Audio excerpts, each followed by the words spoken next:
It is December in Budapest, 1978. The temperature is 3 degrees below. At 4 in the morning, a queue has already formed outside the Kozert grocery on Lenin Körút. 80 people, some of them carrying stools. An elderly woman has brought a flask of tea. A man reads Nepshabadszag by the light of a street lamp. They are queuing for bananas. A shipment has come in from Cuba, and the rumor is that there will be enough for perhaps the first 300 customers. 7 kilometers to the west, on a wooded hillside called the Rózsadomb, the wife of a Politburo member is choosing a Christmas ham. Not queuing for one, choosing one. The ham is Italian. So is the parmesan beside it. There are fresh pineapples from Costa Rica, French cognac, a pyramid of Swiss chocolate wrapped in gold foil. She pays in forints at prices that have been fixed for her at roughly a third of what you would pay if you could get in. She cannot because you cannot get in. This is the story of the two Hungaries that officially did not exist. On paper, the Hungarian People's Republic was a republic of equals. The constitution said so, the newspapers said so. Every school child from the age of 6 was told that in their country there were no masters and no servants. There were only dolgozok, working people. János Kádár, who ruled the country from 1956 until 1988, was particularly fond of this idea. Kádár cultivated an image of plainness. His suit was grey, his shirt was white. He was photographed playing chess with factory workers and drinking palinka with pensioners. Foreign journalists called him the old comrade next door.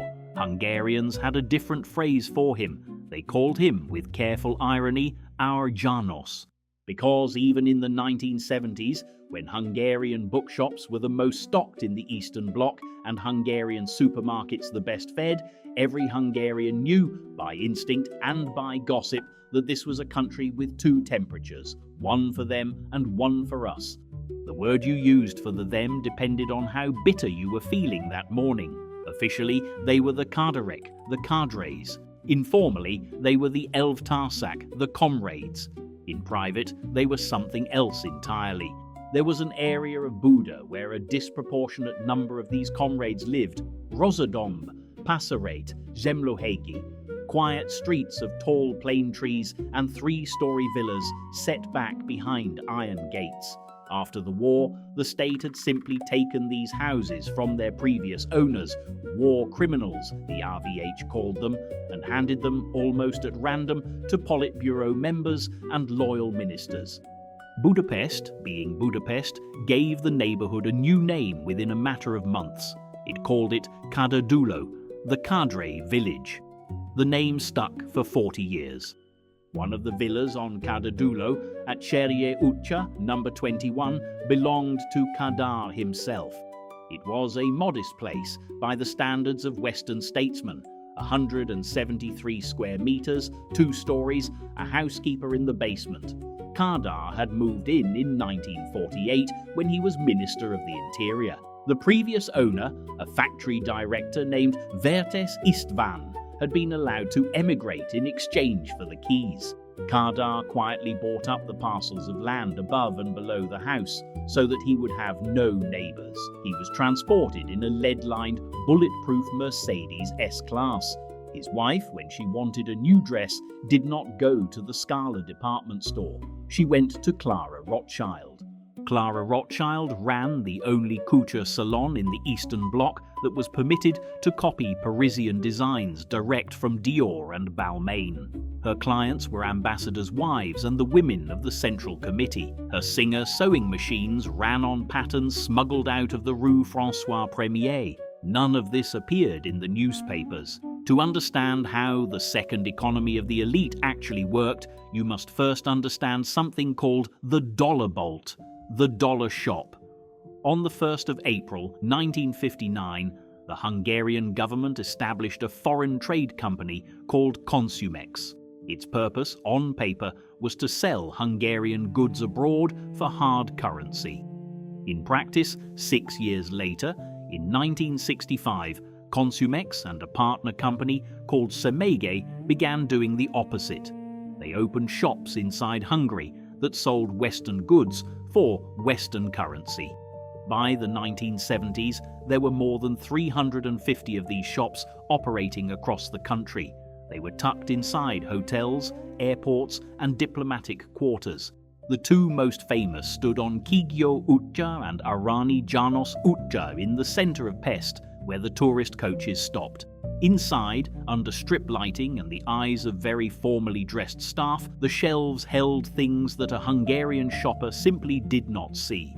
French perfume, Chanel, Lanvin, American cigarettes, Marlboro, Winston, Kent, Italian stockings, Swiss chocolate, cassette recorders from Grundig and Philips, Matchbox cars, Lego bricks, real Levi's jeans. A Hungarian child of the 1970s would stare at the Matchbox display through the glass the way a medieval pilgrim might have stared at a cathedral relic. A toy Ford Mustang, about the size of a matchbox, hence the name, felt like a tiny signed confession that another world existed and that the grown-ups had been lying about it. But there was a catch. To walk through the door, you had to produce a passport. To buy anything, you had to produce foreign currency: dollars, Deutsche Marks, Swiss francs, Austrian shillings. Forints were refused, so were Eastern Bloc currencies: the Polish zloty, the Romanian leu, the Soviet ruble. Those were treated inside a dollar shop as if they were monopoly money. In 1970, the average Hungarian monthly wage was around 2,300 forints. The official exchange rate was about 30 forints to the dollar, but the official exchange rate was a lie. On the black market, a dollar went for 80.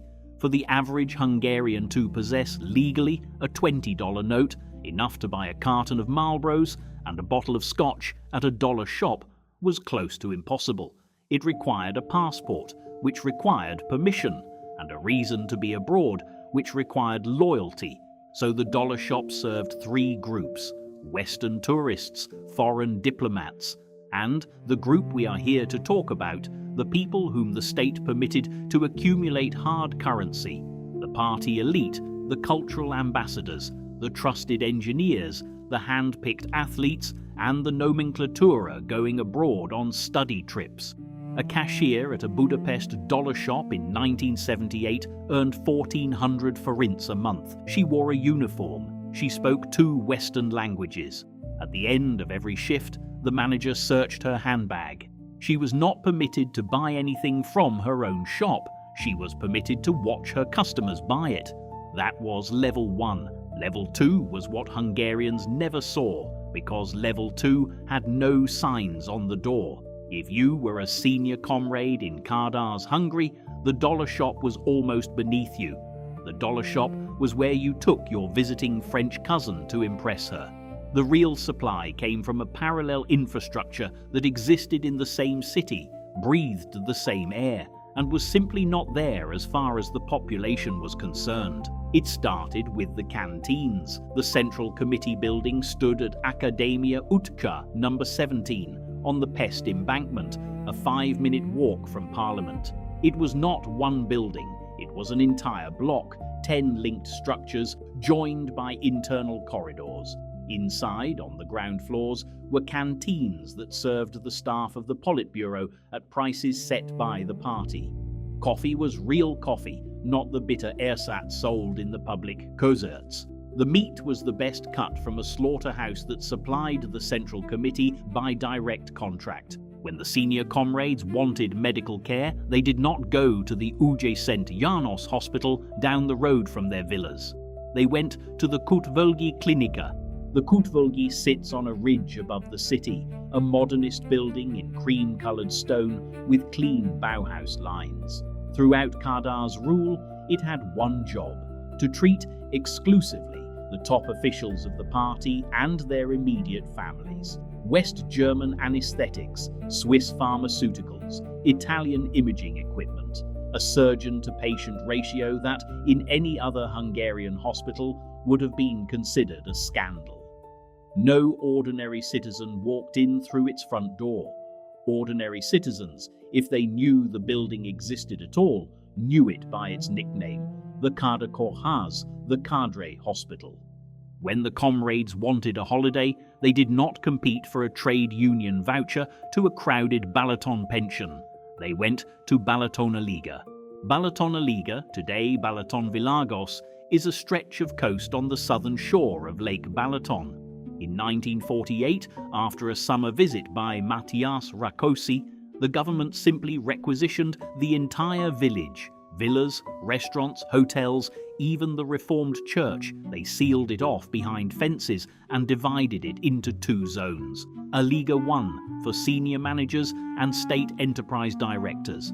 A Liga 2 for the Central Committee. A perimeter fence ringed the entire resort. Motorboats patrolled the waters offshore.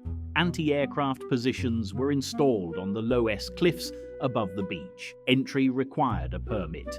Even moving between a Liga 1 and a Liga 2 required a second permit. For Kadar himself, the party built a small Bauhaus villa on the Liga 2 beach in the 1970s, roughly 100 square meters, whitewashed, glass-fronted. They gave him an artificial fishing island just offshore so that he could cast a line in privacy. He spent around a month there every August. He swam, he read, he watched a film every evening. The girls of his deputy, Bela Biscu, were towed behind the motorboats on water skis, a recreation so exotic in 1974 Hungary that ordinary citizens did not even know it had a Hungarian name. And above all of this, there were the CSomagok, the packages. Every quarter, and again at Christmas, a designated courier would deliver to the door of the senior comrade a wooden crate. Inside, Scotch whiskey, Havana cigars, Belgian chocolate, French brandy, a tin of caviar, a cut of smoked salmon, a full deer haunch from the state hunting reserves in Gemunk. The crate did not come with a receipt, because, officially, it was not there. As First Secretary, Kadar's declared monthly salary was approximately 8 to 10 times the average industrial wage. But the monetary salary was, in one sense, the least of it. The villa was free, the Mercedes was free, the holiday at a Liga was free, the hospital was free. Clara Rothschild's bills were paid ultimately by the Central Committee. Kadar, when he chose to describe himself, used the word zereni, modest. And technically, he was. He drank spritzers. He smoked cheap Symphonia cigarettes. He refused a swimming pool. He was a man of extraordinarily few demands. What he had, what every party member above a certain grade had, was simply a separate country. In October 1989, 6 months after Kadar's funeral, the Hungarian People's Republic quietly ceased to exist. The Red Star came off the parliament roof. The Central Committee dissolved itself. The fence around Balatonaliga came down. For perhaps the first time in 40 years, Hungarians could walk into the places that had been invisible to them. They could drive through a Liga 2. They could ring the bell at Kútvolgyi Hospital. They could, if they had the nerve, knock on the gate at Cserje Utca 21, where Kadar's widow, Maria, still lived alone. And what they found, in most cases, was disappointingly ordinary. The villas were modest by Western standards. The hospital was clean, well-equipped, but not palatial. Club Aliga, stripped of its permits and its motorboats, looked like a somewhat run-down union spa. The shock was not that the elite had lived like kings. In purely material terms, they had not. The shock was the mathematics of it. While a pensioner in Josavaros was queuing 90 minutes in the cold for tinned peas, the wife of a deputy minister 20 minutes away by car was selecting between 3 kinds of Gouda. While a hospital in Miskolc was running out of sterile gloves, the Kútvolgyi was ordering Siemens equipment from Munich. While a factory worker saved for 5 years to earn a Balaton weekend in a cramped union pension, the Central Committee spent August at a Liga with a lawn and a private cinema. It was not the luxury that stung. It was the lie of equality that had been told for 40 years over every loudspeaker in the country, while a second, silent country had been running behind the walls. The historian György Majtényi, who has spent 2 decades combing through the Central Committee's internal expense reports, put it this way: The Hungarian elite, he said, did not want to be rich. They wanted to be comfortable and unbothered and apart. They wanted their meat reliably sliced, their children reliably taught, their ailments reliably treated, and their summer reliably quiet. That in a country of shortages was wealth of a rarer kind, the kind that no queue could touch. Today, Ceria Utca 21 still stands, shuttered, under dispute between heirs and the Hungarian state. Kut-Völgei is now part of Semmelweis University. Club Aliga has been partially demolished and an investor is planning flats. The dollar shops closed the moment the forint became convertible in 1996 and took with them a whole genre of childhood dreaming. If you walk past the old Central Committee building on Academia Utca today, there is no plaque to tell you what was served in the canteens inside. There is no memorial to the parallel Hungary. There is only the traffic and the tourists and the tired stone of a building that used to be two countries at once. The old joke in Budapest went like this: in Hungary we are all equal. It is simply that some of us are equal in forints and some of us are equal in dollars. It wasn't in the end a joke. If you enjoyed this quiet walk behind the Iron Curtain, consider subscribing. Next time, we'll look at another corner of everyday life in the world your grandparents were never allowed to photograph.